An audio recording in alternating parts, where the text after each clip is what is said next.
Sa loob ng ilang araw, tila nagalit sa atin ng Diyos nang bumuhos ng walang puknat ang ulan.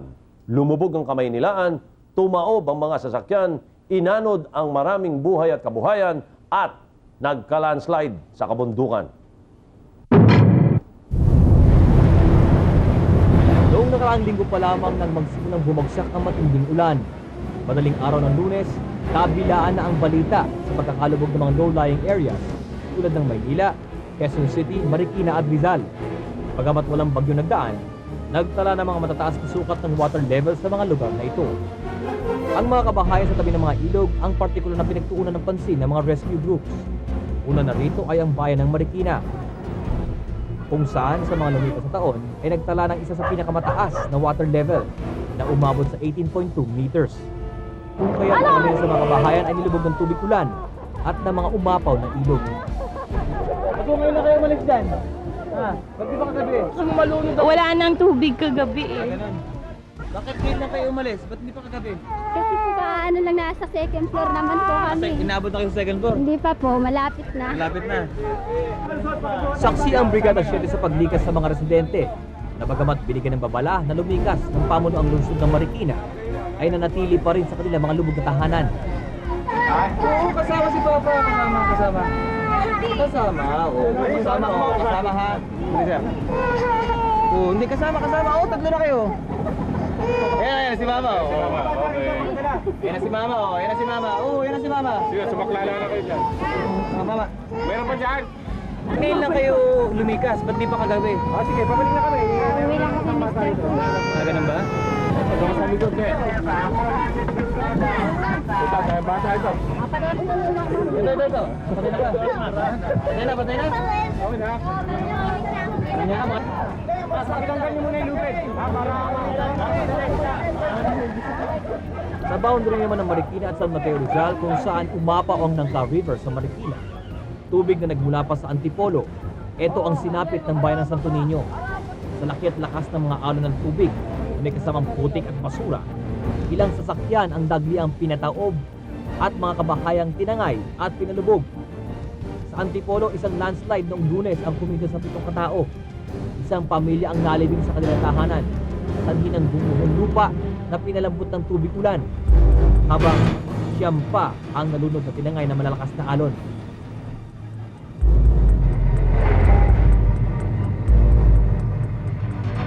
Martes ng umaga, isang landslide pa sa barangay Santa Cruz, Antipolo ang nagpaguho sa ilang mga tindahan. Kabilang ang pagbagsak ng pundasyon ng bagong Nayon 3 Elementary School. Mabuti na lamang at naideklarang walang pasok noong araw na yon kung kaya't naiwasan ng tiyak na kapakanan.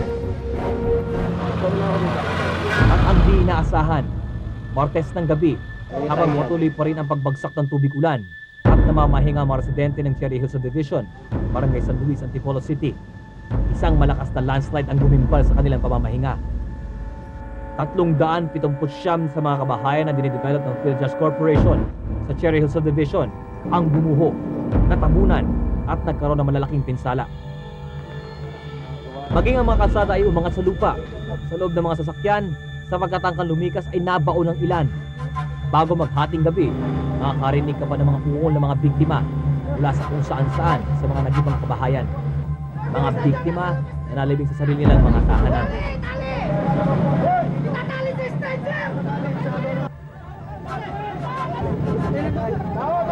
Walang tigil ang sirena ng mga ambulansya, hudyat ng mga nililikas na agaw buhay sa trahedyang ito na may ihahambing sa July 16, 1991 earthquake.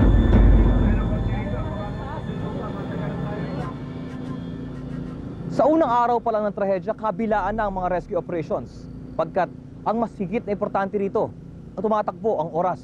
Maaaring may buhay pa sa ilalim ng kahoy, bakal at konkreto. Ang mga naganap na kagitingan at drama sa harap ng trahedya sa pagbabalik ng Brigada 7.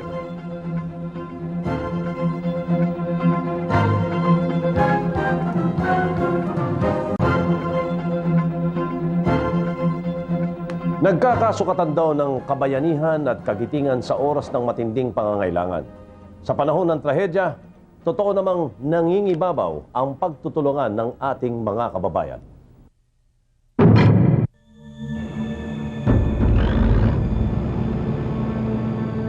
Sa isinasagawang rescue operation ng mga pinagsanib na grupo sa ilalim ng Task Force Cherry Hills, ito ang larawan ng tunay na trahedya.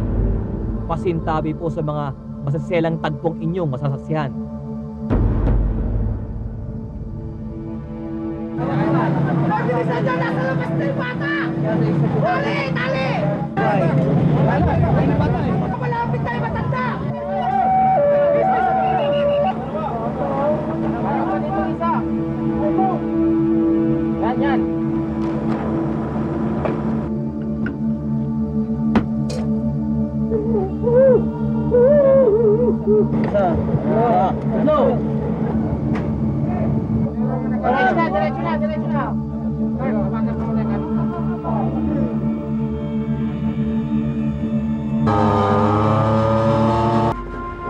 Kabilang sa mga nakakantig na pagsasakit na aming nasaksihan ay ang mag-inang magkayakap pa ng madaganan ng pader. Sa kasulok-sulukan ng nagibang bahay, kinailangan ng ilaw kung kaya't pinayagang kaming makunan ng aming kameramang si Danny Sanchez ang eksenang ito. Pa. Tuwod pa rin.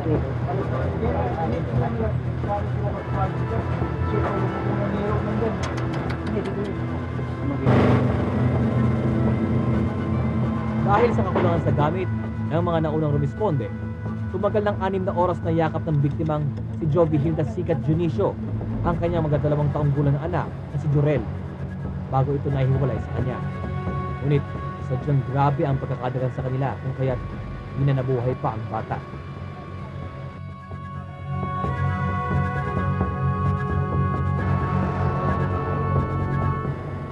Sa kabila nito, di pa rin sumuko si Jovi Hilda at ang kanyang mga rescuers. Yung dalawang paa niya na naipit ng dalawang malalaking dingding ng bahay na tumabon sa kanya, yun ang aming tinatanggal sa ngayon, pero talagang totally yung kanyang mga paa durog na. Sa pagnanasang mabuhay, matapos ang mahigit sa 12 oras, buhay na nailabas si Jovi Hilda. Ngunit madarama mo sa kanyang mga mata ang sakit na kanyang pinagdaanan. Bukod sa kanyang mga sugat, ang sakit na mawala ng anak. Kinabukasan sa patuloy na rescue operations, unang nakuha ang bangkay ni Venancio 5. 4 sa kanyang mga kaanak ang nailibing sa kanilang gumuhong bahay.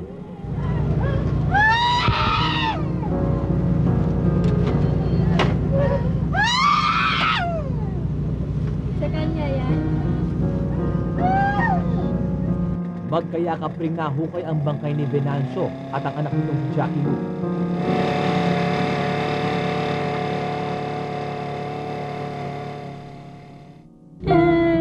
Kailangan mabitay pa rin. Maraming buhay ang binoys nila. Mga anak ko, di ko pa nakikita. Yung asawa niya. Yung mga apo ko.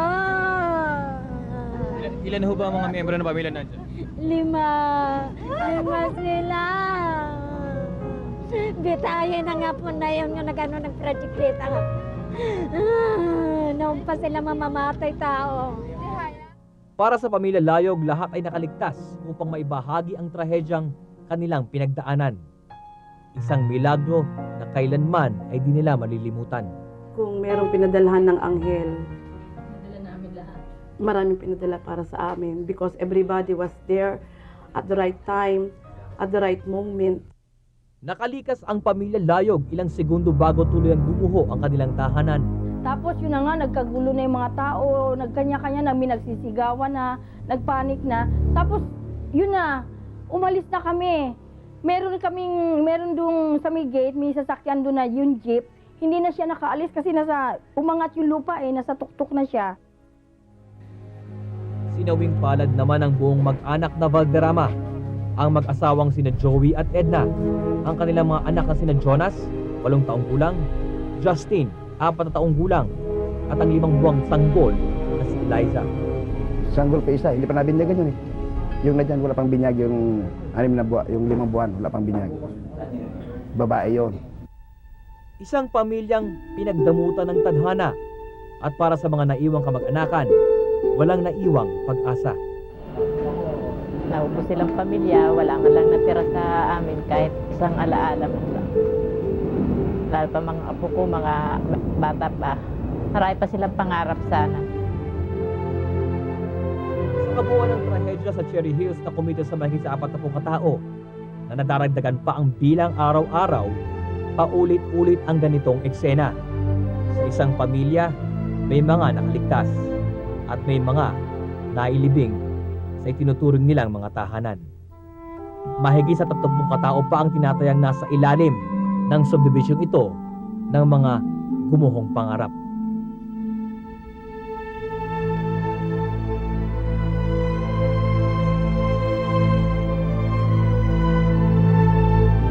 Malinaw na merong kapabayaang nangyari sa trahedyang ito.